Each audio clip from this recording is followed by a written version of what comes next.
dans ce 4e épisode des vlogs du Pumpkin Autumn Challenge que j'ai appelé les Pumpkin Vlogs. Je suis toujours pas sûre de cette dénomination, mais bref, nous sommes début novembre, le 5 précisément, et hier c'était mon anniversaire. Du coup, j'ai peut-être dû vous filmer 2-3 trucs, et il y a sûrement plein de trucs que j'aurais voulu filmer et que j'ai pas pensé à filmer parce que j'ai profité, et en fait, j'avais prévu de filmer une vidéo et de la poster pour l'occasion, un truc qui permettrait un petit peu d'apprendre à connaître mon univers livresque un petit peu mieux, en tout cas d'une autre manière. Et j'ai pas eu le temps parce qu'en fait j'ai eu plein de surprises de mes proches et j'ai passé du temps avec ma famille et mes amis, et c'est pas encore terminé d'ailleurs, il y a plusieurs étapes. Je suis hyper chanceuse en fait, et je suis entourée de gens merveilleux et ça me touche trop, et bref. À toutes. Je sais que des fantômes ont effectivement erré sur la Terre. Reste toujours avec moi. Prends n'importe quelle forme, rends-moi fou. Seulement ne me laisse pas, surtout pas, dans cet abîme où je ne peux pas te trouver. Coucou. Je viens de rentrer chez moi après 2 heures de route dans un brouillard d'une épaisseur quasi tangible. Et du coup je suis absolument exténuée. Je me suis fait un petit thé bien mérité qui est le thé féerique, je crois. C'est le thé de Noël de chez Palais d'été qui est à base d'amandes grillées, de riz grillé. Bref, il est très sympa. Il est vraiment doux et j'aime beaucoup. J'accompagne ce petit thé de ce petit muffin qui est l'ultime muffin. Bon, comme ça rend pas grand chose, mais c'est du gâteau potimarron chocolat noir avec des gros morceaux de chocolat noir dedans. C'est ma tante qui me les a fait pour mon anniversaire et vraiment c'est délicieux. Je reviens vous faire un tout petit update. J'ai quand même lu un tout petit peu. J'ai continué Shigaime, il me reste plus qu'un tome à lire et je pense que... Non, demain c'est férié, non. Ma librairie BD manga est ouverte demain. Je pense que je vais me ruer chez eux pour acheter le tome 5 parce que vraiment c'est trop bien. Par contre c'est trop violent. Je précise parce que vraiment gros trigger warning, violence, et notamment violence sexuelle, donc dur. Par contre, excellente histoire, vraiment, ça prend des proportions que j'imagine pas du tout, ça prend des directions que j'imaginais pas du tout, et je vous en reparlerai, mais hyper cool. I think I've seen this film before, and I didn't like the ending. You're not my homeland anymore, so what am I defending now? Je vous retrouve pour vous faire un petit update lecture, puisque j'ai un petit peu avancé dans mes lectures, mais pas forcément dans la direction à laquelle je m'attendais. Donc pour commencer, Carrie de Stephen King, que je n'ai pas du tout continué finalement. Enfin j'ai très envie de le continuer, mais je me suis pas posée avec depuis un bout de temps. Donc voilà, ça n'a pas encore avancé, ça sera pour la prochaine fois. Par contre, je vais devoir poser ma tasse pour ça. Au passage, Earl Grey bergamote fraîche de chez... je ne sais plus, c'est dans ma T-box. Voilà. J'ai terminé Shigaime, enfin, les 5 tomes. Je les ai dévorés aussi rapidement que possible. C'était absolument génial. Alors, pour vous donner une idée de ce qui se passe dans Shigaime, on va découvrir des créatures qui se font appeler la lignée de sang, qui sont ni plus ni moins que des vampires finalement, puisqu'ils sont super puissants, indestructibles, sensibles à la lumière, ultra séducteurs, sauf qu'au lieu d'avoir des petites canines toutes gentilles qui poussent, ils ont la bouche qui se déforme et s'étire pour dévoiler des rangées de crocs acérés et terrifiants, et qu'au lieu de boire du sang gentiment comme des petits vampires normaux, ils préfèrent des cœurs fraîchement arrachés à leur propriétaire et passer dans un très charmant petit presse-agrumes. Voilà. Et donc, dans tout ça, on va rencontrer un jeune homme qui, malgré lui, se retrouve transformé en familier de l'une de ces créatures, c'est-à-dire qu'il est transformé en espèce de créature monstrueuse qui a pour fonction d'aller chercher des cœurs pour nourrir sa maîtresse.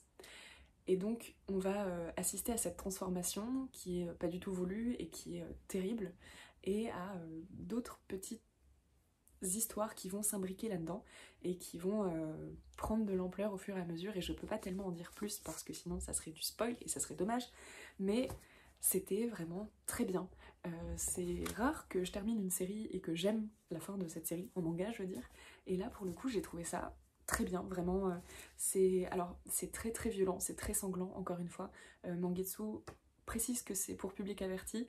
je pense que des trigger warnings auraient été peut-être une bonne chose. C'est assez dur, par contre, ça reste une super histoire qui est bien menée, qui est assez glaçante, qui est très violente, et c'est vraiment le genre d'horreur que j'attendais en fait de ces 5 tomes, donc je suis vraiment contente. Je trouve que ça se termine de la meilleure manière possible, et voilà, j'ai peur de trop en dire, donc j'en dis pas trop. J'ai pas grand chose à en dire si ce n'est que c'était cool. Si, j'ai été agréablement surprise par le dessin.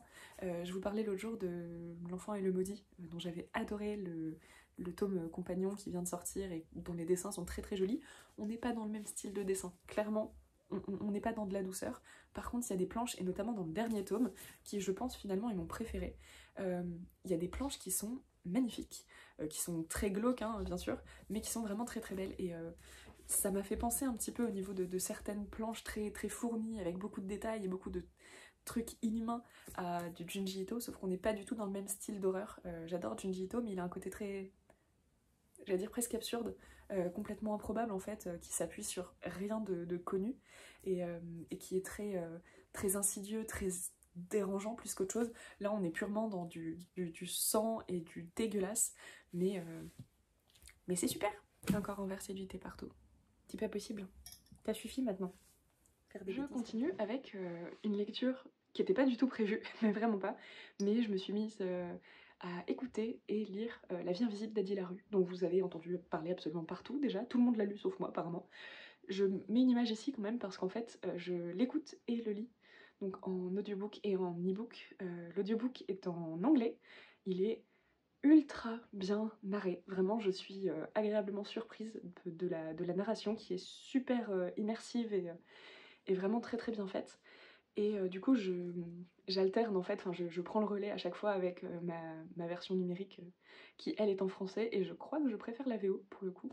Pour ceux qui seraient passés à côté, du coup, dans La vie invisible d'Adi Larue, on va découvrir le personnage de Adi Larue, une jeune femme qui, en 1700 et des briquettes, va devenir immortelle, sauf que dès qu'elle sort du champ de vision de quelqu'un, cette personne l'oublie. Donc elle va passer 300 ans comme ça à évoluer au jour le jour, sans réelle attache, parce qu'elle est à la fois plein de gens et puis personne, et un jour, quelqu'un va la reconnaître, quelqu'un va se souvenir d'elle, et ça va tout changer pour elle. Et c'est beaucoup plus chouette et beaucoup plus mature, je pense, que ce à quoi je m'attendais. En fait, j'imaginais que c'était vraiment une lecture très young adulte, un peu cliché, dans laquelle il se passait pas grand chose de très intéressant. Et finalement, c'est une très belle surprise. J'en suis à la moitié, vraiment, pile poil. Et j'adore vraiment ma lecture, puisque on a alors plusieurs temporalités, évidemment, puisqu'on va voir comment Adi a vécu pendant 300 ans, ce qui est quand même, voilà, il peut se passer des trucs en 300 ans. Et puis on va voir son présent avec voilà, cette personne qui arrive à se souvenir d'elle et avec qui elle peut enfin avoir un échange. Et c'est hyper intéressant parce que déjà le personnage d'Adi Larue est ultra badass, ce à quoi je m'attendais pas du tout. D'autres personnages qui vont entrer en jeu sont hyper intéressants aussi, d'une autre manière, mais très touchants. Et puis, je trouve que ça soulève pas mal de réflexions finalement, parce que ce personnage qui évolue pendant 300 ans sans pouvoir même dire son nom, puisque ça fait partie de sa malédiction, c'est hyper touchant et hyper intéressant, puisque bah, forcément on se projette un peu dans ce truc de... En fait, tu peux être qui tu veux, mais finalement tu n'es personne, et c'est hyper dur en fait. Je pense que vraiment on serait tous devenus complètement zinzin à sa place, et c'est hyper intéressant. Je trouve que ça pose un petit peu la question de à quel point finalement on existe à travers les interactions et à travers notre empreinte sur autrui. On en reparlera quand je l'aurai terminé, mais franchement, il y a plein de choses qui sont soulevées dans cette histoire qui sont hyper intéressantes, en tout cas voilà, qui posent question, je trouve, et je m'attendais pas du tout à ça. Je m'attendais vraiment à un truc young adulte et très, très banal en fait, et je suis très agréablement surprise par la tournure que l'histoire prend en fait, dès le départ. Je trouve qu'en plus il y a des passages qui sont ultra poignants, c'est touchant de plein de manières, et c'est vraiment une... Enfin, presque je suis frustrée de me dire mais en fait les gens ils ont raison d'en parler tout le temps, il est super ce livre. Je vous en reparlerai, je suis très contente de cette lecture, et puis voilà, c'est tout. C'était l'update du jour. She smells like lemongrass and sleep. She tastes like apple juice and peach. know you will find her on the right picture, and she means everything to me.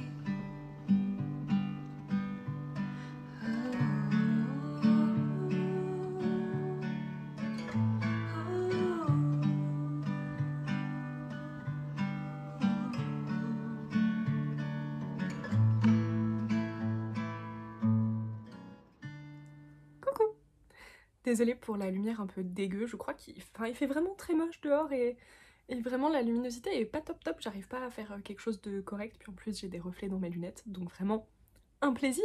Je profitais de boire mon petit pumpkin spice latte au lait d'avoine, car je suis un cliché ambulant. Du coup, j'ai terminé La vie invisible d'Adi Larue de V.E. Schwab, que je vais vous mettre en image encore une fois parce que je l'ai encore pas en physique. Mais c'était une très très belle lecture. Je persiste et signe, c'est un très chouette livre. Et en fait, alors je me souviens plus si on l'avait classé, je me demande si on l'avait pas mis en adulte quand j'étais en librairie. Et ça m'étonnerait pas trop d'ailleurs, mais c'est vrai que de le voir beaucoup passer sur les réseaux et d'en voir autant parler en fait, je l'avais vraiment classé en young adulte cliché et j'avais complètement bloqué avec l'idée de le lire. Et je suis contente de m'être laissée tenter quand même parce que c'était une lecture très surprenante finalement. Je trouve que les personnages sont pas si clichés, que justement Adi est ultra badass en fait, elle est d'une détermination, d'une sagesse, d'une intelligence que j'ai trouvé vraiment sympa quoi.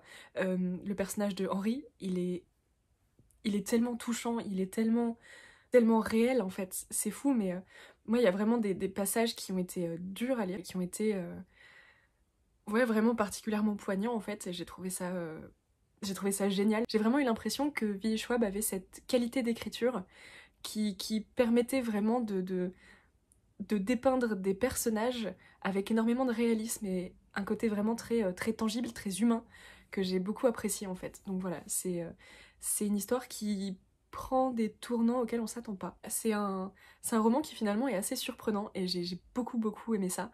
Je m'attendais un petit peu à la fin, pour être honnête. Voilà, ça c'est un truc que j'avais vu venir.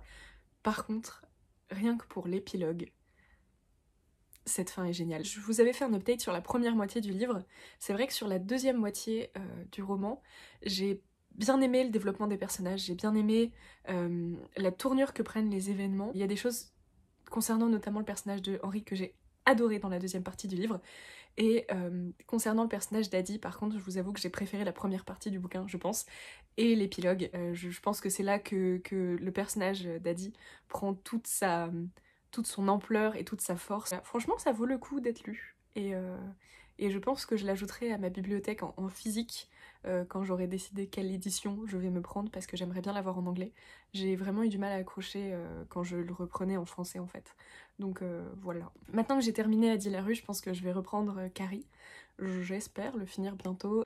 Je vais clôturer ici ce vlog. J'ai envie de vous parler encore de tellement de choses que c'est assez frustrant parce que c'est vrai que en fait je fais des updates lecture, mais je vous parle pas tellement de ce que je regarde, de ce que j'écoute. J'aimerais bien réussir à en parler plus, mais j'ai toujours un peu de mal, et puis surtout, en fait j'ai l'impression de trop parler pour rien dire, donc je ne le fais pas.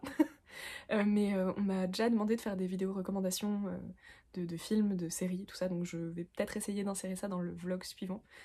Ça serait quand même sympa, et ça sera sûrement des recos de trucs un peu horrifiques et tout, mais bon, je suis désolée. Pour moi, la période n'est pas finie, hein. Il y en a plein qui sont passés à Noël, moi je suis dans le déni jusqu'à mi-décembre normalement.